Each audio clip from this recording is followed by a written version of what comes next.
Bom dia, boa tarde, boa noite. Esta é mais uma edição de Pedro e Cora, aquele seu programa sobre o momento, o instante decisivo. Pedro e Cora, como você sabe, toda terça-feira, toda quinta-feira, no YouTube do Meio, na sua plataforma favorita de podcast. Eu sou Pedro Doria, ao meu lado está minha queridíssima amiga Cora Ronen. E o instante decisivo ainda existe na fotografia? É disso que nós vamos falar. O mundo está mudando. Muito. E a gente tem alguns exemplos muito recentes de fotografias que são outra coisa, né, Cora? A tecnologia mudou. São a mesma coisa, mas com outra tecnologia. Isso. A gente vai falar até de texto. Porque também o texto está mudando com a tecnologia. Vem.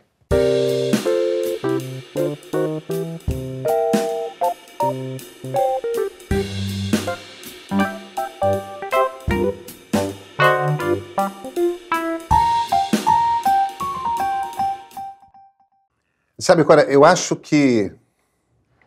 Eu sei que ainda falta para a Olimpíada terminar.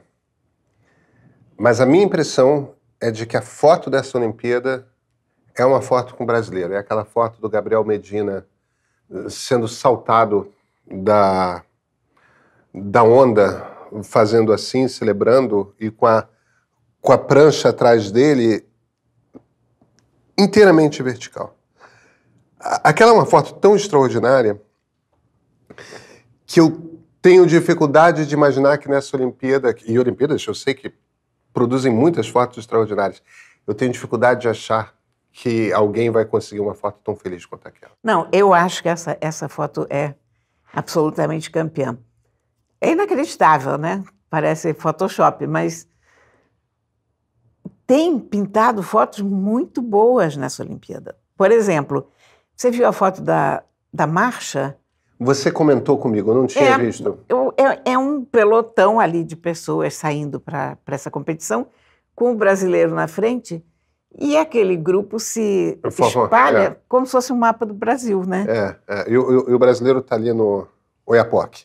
A gente não sabe quais são os resultados das Olimpíadas, mas a fotografia está ganhando essas Olimpíadas muito bem, né? Mas você sabe, você viu aquele vídeo de Instagram / TikTok do fotógrafo do New York Times que tirou as fotos extraordinárias do atentado contra o Donald Trump? Eu vi. Pois é, tem um comentário, o vídeo é todo muito interessante, né? Mas tem um comentário que ele faz ali que me deu um estalo, que é, a gente está falando de máquinas fotográficas que tiram 120 fotos por segundo. E é muito recentemente que os fotógrafos têm esse tipo de equipamento nas mãos. Você vê, um cinema você faz com 24 quadros por segundo. A gente está falando de uma máquina fotográfica que tira 120, não 24, 120 quadros por segundo. E isso muda radicalmente a natureza do fotojornalismo. Tem o Cartier-Bresson que falava que é aquela coisa de o fotógrafo é a pessoa que captura um momento decisivo. Não existe mais isso, né? Que eu não estou dizendo que o fotojornalista não tenha que ter talento, porque tem uma coisa de composição de imagem que é fundamental. A foto tem que ter uma distribuição de pesos, tem que ter uma distribuição de cores, tem que ter uma distribuição de luz e sombra. E a pessoa tem que estar olhando para o lado certo também. Não, claro. Quer dizer, tem muita coisa ali. Mas a partir do momento que isso está feito, e só um fotógrafo de talento faz isso, a partir do momento que isso está feito, é apertar no botão e você sabe que o momento vai aparecer numa daquelas 1000 fotos que você tirou, porque não é só um segundo, né? Você clica e vai fazendo. Então, como é que pode aparecer uma foto de um atentado à bala ao Donald Trump em que aparece a bala? Isso também foi genial, né? É claro que é genial, mas é porque o cara tinha 1000 fotos. Então, cada uma daquelas fotos extraordinárias do Trump é porque você tinha 4 fotógrafos, 5 fotógrafos ali, e todos saíram daqueles segundos com 1000, 2000 fotos cada um. Então, sim, no meio daquelas 1.000, 2.000 fotos, cada fotógrafo vai ter 4 fotos extraordinárias. Eu me lembro quando a gente saía da redação com 1 ou 2 rolos de filme rebobinado. Isso. E a gente tinha que ter uma briga de unhas e dentes pelo filme, porque, em geral, os chefes do departamento de fotografia eram mão de vaca e eles não liberavam mais filme do que estritamente necessário. Então, eu percebo isso, até eu fui fotógrafa on and off ao longo da minha vida, mas eu percebo a diferença que é você ter um recurso ilimitado, que não é nem ficar apertando, não estou nem falando dessas máquinas, estou falando das câmeras digitais, dos celulares, do que quando a gente tinha rolo de filme, porque realmente com rolo de filme a gente economizava. Eu sempre brinco, né? Em palestra, uma das brincadeiras que eu gosto de fazer, até para as pessoas mais velhas na plateia se sentirem incluídas, que é: vocês lembram do tempo que por ano a gente tirava 4 rolos de 24 poses, né? De fotografia. E que 1/3 de cada rolo vinha queimado, fora de foco, alguma coisa assim. Exatamente. Até porque a gente... Olha, como era difícil fotografar, porque a gente não tinha ideia do que a gente ia conseguir. É isso. Quer dizer, hoje, quando a gente... Em geral, as câmeras das pessoas eram parallax, não eram nem... eu e você tínhamos câmera reflex, né? Mas eu vou te dizer uma coisa, é muito interessante como a qualidade da fotografia, de um modo geral, se você pegar a média, olha para o Instagram, para a média do Instagram, ou para a média de qualquer aplicativo de fotografia, como o mundo está fotografando melhor, porque as pessoas têm aprendido com seus erros instantaneamente. Então, você faz uma selfie, que é a foto que todo mundo faz, a pessoa, na mesma hora, ela já percebe que ela está com o olho fechado, que ela com o olho aberto ficaria melhor, que enquadrando assim ficaria melhor, assim, assado. E as pessoas estão com mais referência, porque está todo mundo olhando para o Instagram o tempo todo. Isso, tal. Exatamente. Mas ainda você bota o olho na fotografia de um fotógrafo profissional, sim. E ela continua... Não, a milhas de distância. Isso, eu acho que essa diferença a gente nunca vai perder, porque há um olhar educado do fotógrafo, há um talento, há um interesse pela arte que você não tem normalmente. A pessoa que está fazendo selfie, ela não conhece o trabalho de quem já veio até aqui, não tem a cultura de imagem, tudo isso faz parte.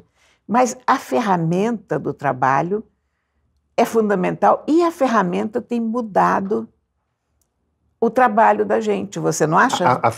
A tecnologia muda o ofício. Eu não tenho dúvidas disso. Tem uma coisa, eu dei no mês passado uma palestra na Academia Brasileira de Letras, que era sobre inteligência artificial, e como é uma palestra para escritores, também tem o público da academia, né? Mas eu decidi começar contando para eles da minha experiência como escritor, que eu não escrevo ficção, né, Cora? Até, quem sabe um dia, mas eu não escrevo ficção, eu escrevo principalmente livro de história política, mas de história. Então, isso é um tipo particular de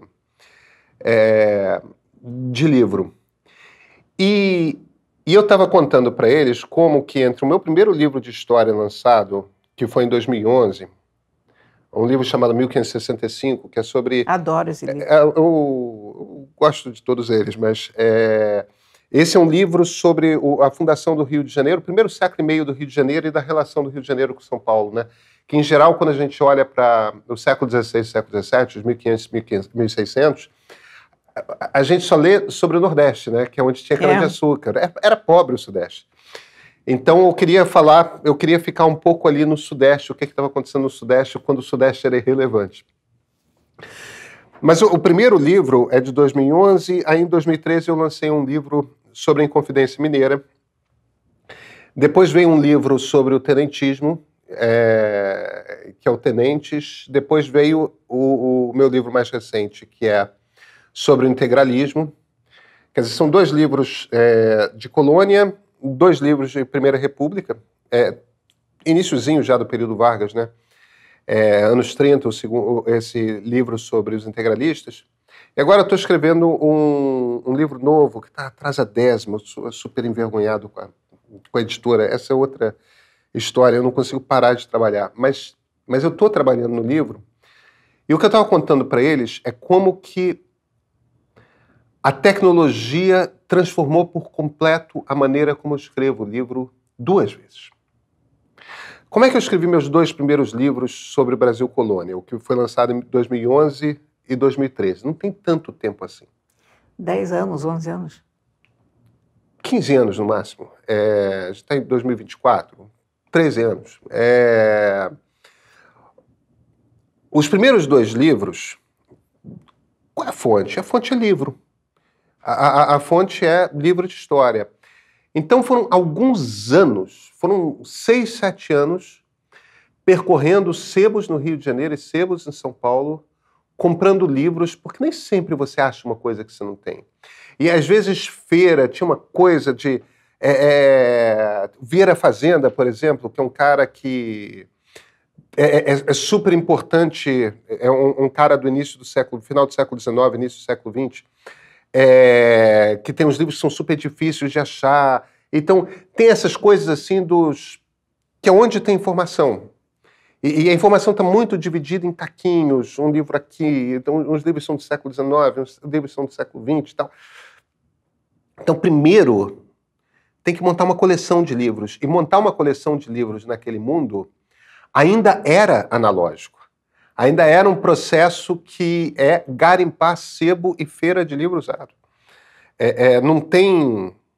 Tudo bem. Então, depois de montar a bibliografia, era pegar e ler cada livro e anotando num documento de Word as informações que eu considerava importantes. Ó, tal livro, tal informação, tal informação, tal informação, vários pequenos parágrafos de notas com informação anotada de qual era a origem.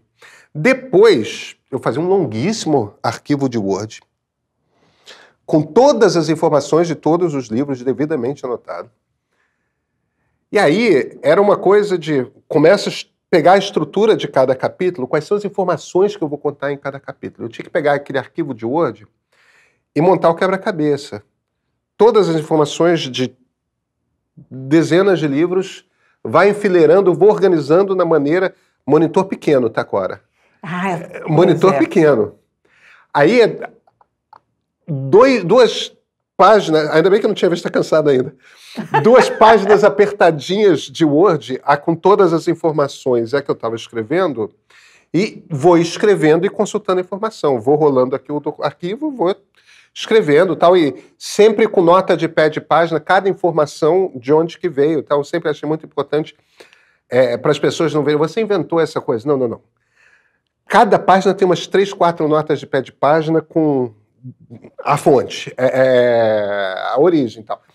Então, o processo dos meus 2 primeiros livros de escrever foi esse. Foi um processo digital, mas inteiramente artesanal. Aí, no 3º livro, que é o livro do tenentismo, e no 4º sobre integralismo, já foi diferente. Porque primeiro eu já tinha Estante Virtual, que é um site maravilhoso que junta todos os sebos do Brasil. Isso é sensacional. Então, eu sei da existência de um livro, eu digito lá, eu descubro em que sebo tem, qualquer lugar do país, compro e me mando. Não tem mais o lento trabalho de garimpar em sebo. Não. Tá tudo lá, vai lá, compra o livro e chega. O lento trabalho de garimpar em sebo é maravilhoso quando você não tem um deadline, quando você não está garimpando em sebo por trabalho. Agora, é uma coisa maravilhosa o lento garimpar em sebo, né? É claro que é. É claro que não, eu estou só fazendo um parênteses na tua história, porque de repente eu fiquei com saudade disso. Meu livro... Tem tempo que eu não faço isso. Meu livro sobre o Rio de Janeiro, ele não nasceu porque eu queria escrever um livro sobre o Rio de Janeiro. Ele nasceu porque eu queria fazer uma coleção de livros sobre o Rio de Janeiro e, de repente, eu comecei a ter aqueles livros todos, comecei a acumular, eu comecei a olhar para aquilo tudo e eu olhei para mim mesmo e... Não, eu tenho a obrigação de fazer alguma coisa com isso. Não posso ter uma coleção por ter uma coleção. Eu vou escrever um livro. É sensacional. Então, a coisa, na verdade, eu não comecei a fazer a coleção para para fazer o livro. Eu comecei a fazer a coleção e quando já tinha uma coleção de um certo tamanho, mas foi uma coisa de 7, 8 anos juntando livro, né? Enfim, no livro sobre o tenetismo e do integralismo, eu comprei um software de banco de dados. E esse software de banco de dados tinha reconhecimento de caractere ótico, né? OCR. OCR. Que é aquela coisa de... Eu já podia pegar os livros que eu comprava na estante virtual, que aí, tipo, eu já comprei todos os livros no primeiro mês. Não precisava... sim, alguns outros livros ao longo, mas virava uma coisa de 2 dias depois tem, né? Aí, lendo os livros... isso aqui é interessante. Tira foto. Não precisava tirar nota mais. Tira foto, tira foto, tira foto. Vai acumulando as fotos no software de banco de dados e ele transforma aquilo em texto. Além disso, as universidades brasileiras começaram, nessa última década e meia, a botar à disposição todos os artigos científicos de historiador, todas as teses de mestrado, todas as teses de doutorado. Então você tem um acervo no Brasil de material dos melhores historiadores sobre aquele período, que eu joguei tudo aquilo no banco de dados, as coisas mais importantes eu lia, a maioria das coisas eu não precisava nem ler. Aí nessa, escrever o livro, claro que li os principais livros, li os principais artigos, mas a partir daí, você vai construindo o livro, eu comecei a usar muito jornal também. E tem, tem na Biblioteca Nacional uma quantidade imensa de jornais brasileiros digitalizados. É verdade, tem. Isso é sensacional. Que é a hemeroteca digital. E você pode baixar o arquivo das páginas. Então você baixa ali a imagem do arquivo das páginas e então é aquela coisa, né? Você começa a poder fazer jornalismo literário, porque tem a previsão do tempo e tem como foi o tempo ontem. Então, eu posso te garantir que naquele momento, em Copacabana, estava 28 graus e fazia sol. Maravilhoso isso, né? Então você está descrevendo um dia ali, o dia era bonito, fazia sol e tal, e você parece estar escrevendo, você está fazendo jornalismo literário, você parece estar escrevendo um romance, e é tudo inteiramente factual. Genial, né? É factual, a informação tipo, estava, entendeu? Eu tenho o testemunho de quem viu e estava. Enfim, então aquela coisa, era uma noite fria, era mesmo. Né? Sensacional. E o banco de dados tem essa coisa formidável que você está começando a contar uma história e de repente... Tem uma história que é um pouco mais saborosa, essa cena precisa entrar, mas tem uma personagem qualquer, um homem ou uma mulher, que você nunca ouviu falar, e ela aparece citada naquela história assim, o fulano estava lá. E, não, peraí.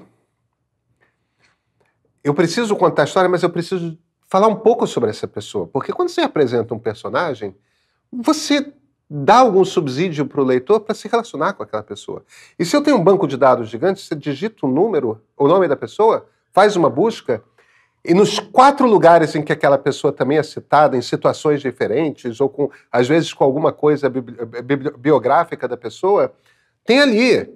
E de repente já tem uma descrição, já tem uma coisa, tipo a pessoa sorria muito, já tem uma coisa...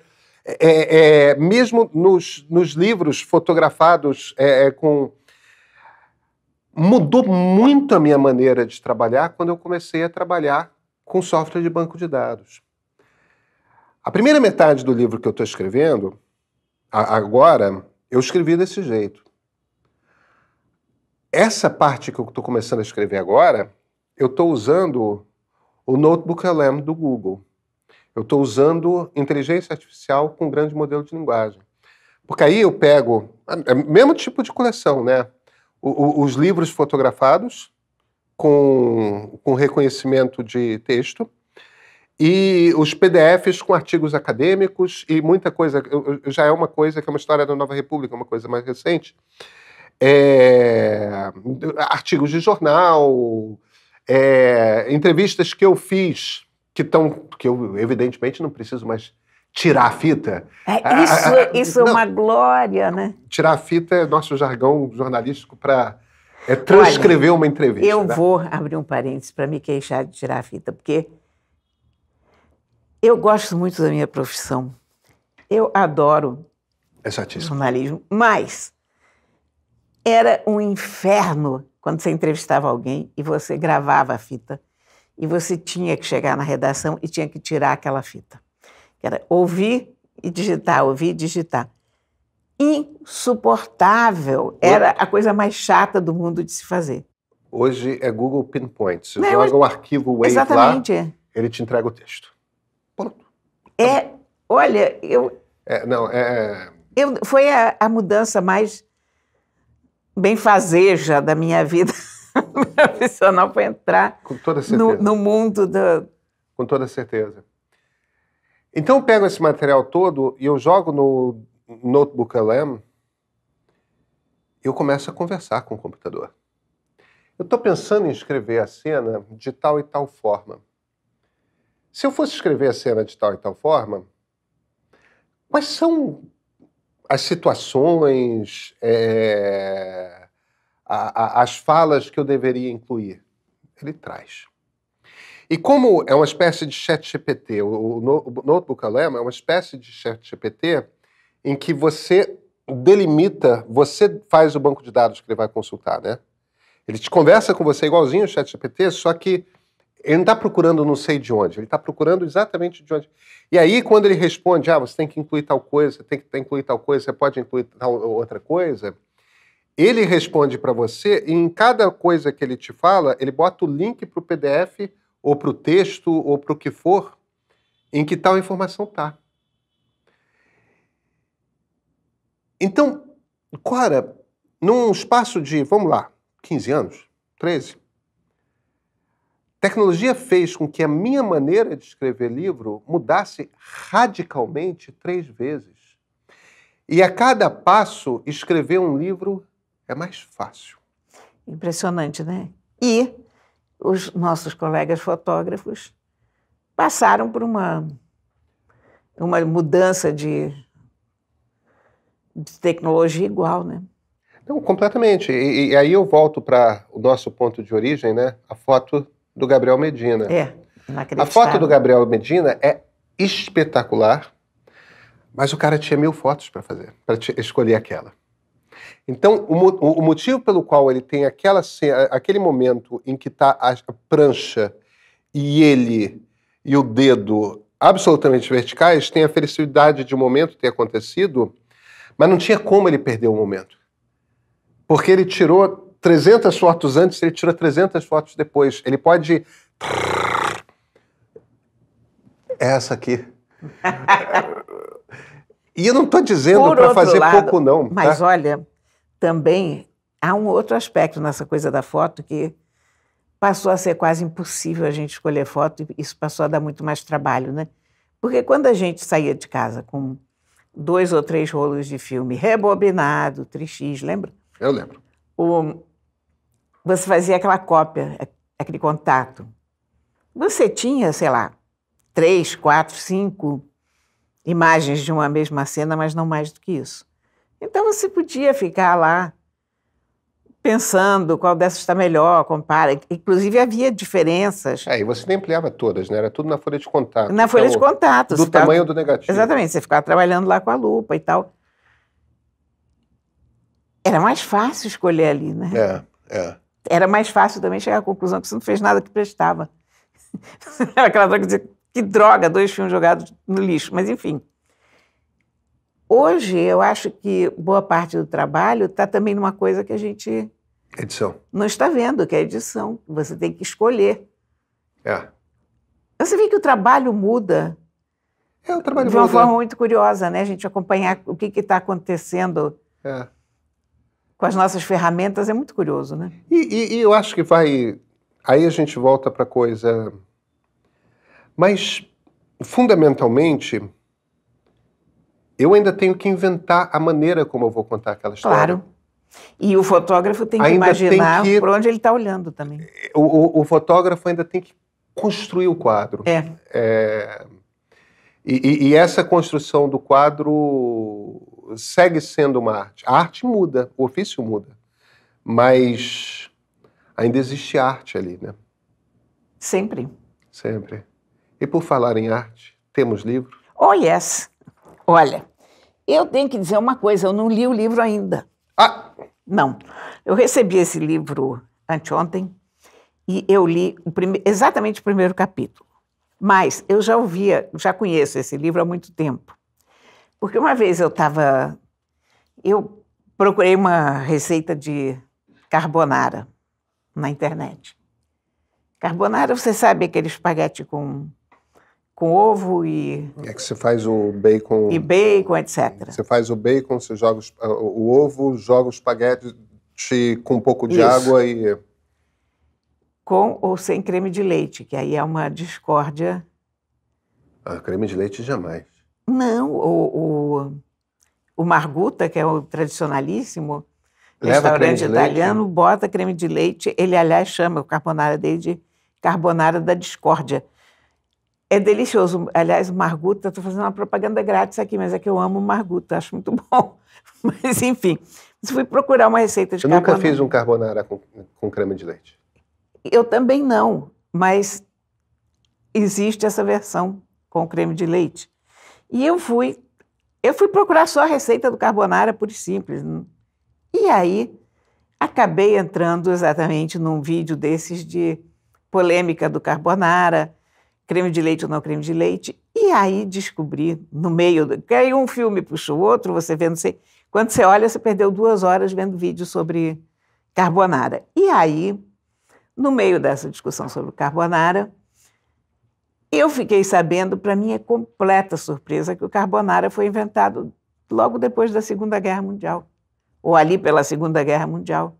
É tão recente assim? Recentíssimo. Eu achei que fosse uma receita milenar, talvez não milenar, mas... Foi inventado no outro dia e provavelmente a receita original tinha creme de leite, porque era aquela receita que os cozinheiros faziam com o que eles tinham à mão quando chegaram aqueles soldados americanos na Itália, que estavam morrendo de fome, e os caras tinham creme de leite, eles tinham os ovos e tinham bacon, né? Então, os ingredientes... Na verdade, barriga de porco, né? Sim, mas...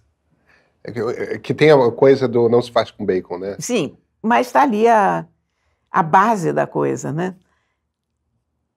E esse camarada, Alberto Grande, veio à tona porque comecei a ouvir umas entrevistas com ele, e ele dizendo que a culinária italiana não existe, que a culinária italiana é toda muito recente. Mas quê? Pois, olha, então, o que acontece? Acontece até que a Itália, até outro dia, não era Itália. Até 1848. 1848 não é outro dia, né? Mas, assim, em termos históricos, Justo. Em termos de tradições, de receitas, é outro dia. Então, é um país que era todo dividido em pequenos países. Depois, você não tinha uma culinária nacional da Itália, você tinha uma culinária regional, você tinha uma coisa do Vêneto, você tinha uma coisa da Calábria, você não tinha uma coisa que se propunha como italiana. Depois, era o país mais pobre da Itália. Da Europa. O país mais pobre da Itália. Da Europa Ocidental, né? O país mais pobre da Europa Ocidental. A quantidade de calorias que eles ingeriam era ridícula. Era uma coisa que estava assim, em 2.100 calorias de média. Irlanda devia competir. Itália estava pior ainda, sabe? Porque a Irlanda tem umas fomes feias. A Irlanda tem umas fomes, mas a Itália tinha uma fome. Ah, entendi. Direto, entendeu? Então, eles não tinham nem os ingredientes que você precisa para criar uma culinária. Então, basicamente, esse livro explica isso e ele diz, o subtítulo dele é Como o Marketing Inventou a Cozinha Italiana. Que coisa fascinante de interessante, Clara. Então as pizzas foram criadas nos Estados Unidos. A margarita é italiana. O conceito da pizza italiana... Porque a margarita é aquela história de que seria em homenagem à rainha e... Olha, esquece tudo que você sabia de culinária italiana, Porque até o queijo parmesão, hoje, tem mais parmesão no Wisconsin do que na Itália propriamente dita. Pecorino. Olha, é um livro muito engraçado. Nutella, tá aqui, olha, na capa você já vê o caminho da treta, né? Porque você tem um pote de Nutella, você tem um vidro de azeite com todos esses DOCs e não sei o quê. Azeite, antigamente, era o seguinte, os envasadores de azeite, eles compravam azeite de diferentes fontes, misturavam aquilo tudo e punham numa garrafa e está aqui azeite. E aí que eles começaram Bem, aqui no Brasil a gente não conseguia comprar azeite extra virgem, né? Era tudo azeite mas virgem. Então, pronto. Eu estou muito curiosa em continuar lendo, eu vou continuar lendo. Mas eu trouxe esse livro hoje para cá porque... Fascinante. Eu achei tão interessante a ideia e é isso. E ele vem complementar uns vídeos que eu vi. Eu queimei muito a mufa com aqueles vídeos porque eu fiquei realmente chocada de saber que a culinária italiana, que eu tanto amo, etc. Amamos. É uma coisa, se calhar, mais nova do que eu. Só falta você depois voltar aqui para dizer que sushi também só existe faz 80 anos, uma coisa assim. Olha, sushi não sei. E sushi eu nunca tive nenhuma dúvida ainda. Mas eu me lembro do Alberto Grande, que é o autor, no YouTube, e do choque que eu tive em relação ao carbonara, porque na minha cabeça o carbonara era uma coisa que é uma receita que parece... que se fazia desde... Não, que veja, sempre me pareceu uma culinária de gente pobre, que é aquela coisa... culinária mexicana, culinária indiana, que são todas culinárias maravilhosas, é culinária de mistura, né? É um carboidrato e você bota o que tem, né? E em geral com... Então sempre me pareceu uma coisa... Comida chinesa é muito assim, né? Comida chinesa. Vietnamita, todas as... Isso. Você pega um bife e alimenta 10 pessoas com um bife. Isso, porque você faz picadinho, né? Você... Então sempre me pareceu uma culinária de gente pobre, mas me pareceu... aquela coisa, você faz com Dieta talento... mediterrânea, aquelas coisas. Com talento você faz sofisticação, com nossa feijoada, né, Cora?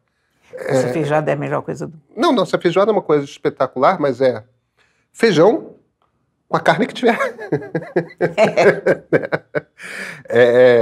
Culinária baiana...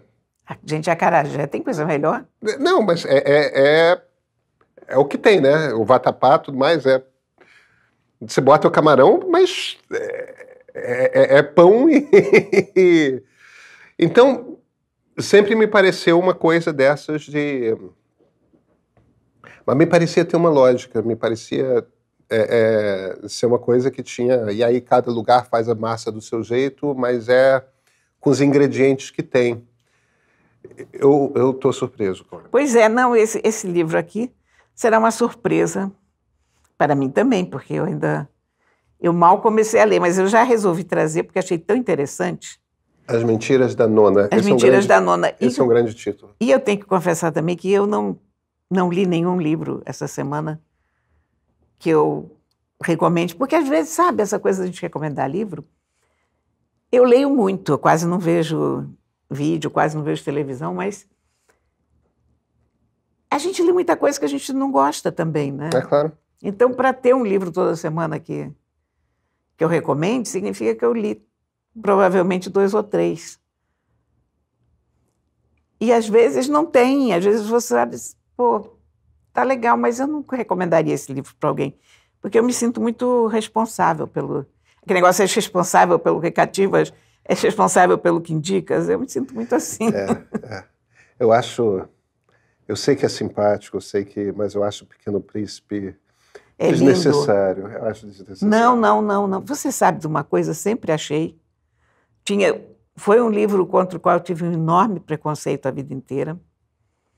E há alguns anos, sei lá por quê, peguei para ler.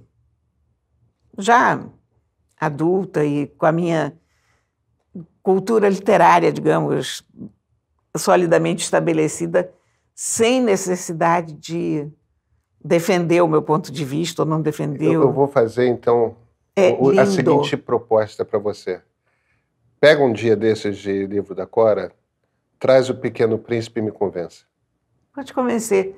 É muito bonito. Eu li com 20, 21 anos. Eu posso estar com uma arrogância juvenil. A gente leu com o maior preconceito, porque na época... Era o livro de Miss. Exatamente.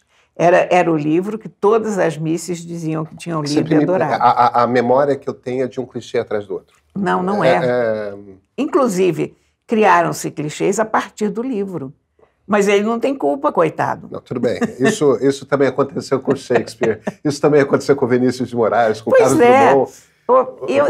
Eu devo te dizer que eu fiquei encantada com o Pequeno Príncipe. Eu quero ser convencido. Eu quero realmente ser convencido. Um dia aparece aí com o Pequeno Príncipe e me convence. E agora, como ele está em domínio público, você tem trocentas edições diferentes nas livrarias, inclusive teve uma edição curiosa da Antofágica com ilustrações que não são as do Saint-Exupéry. Eu não gostei, porque para mim ele é desenho e texto ao mesmo tempo. Parece que sim.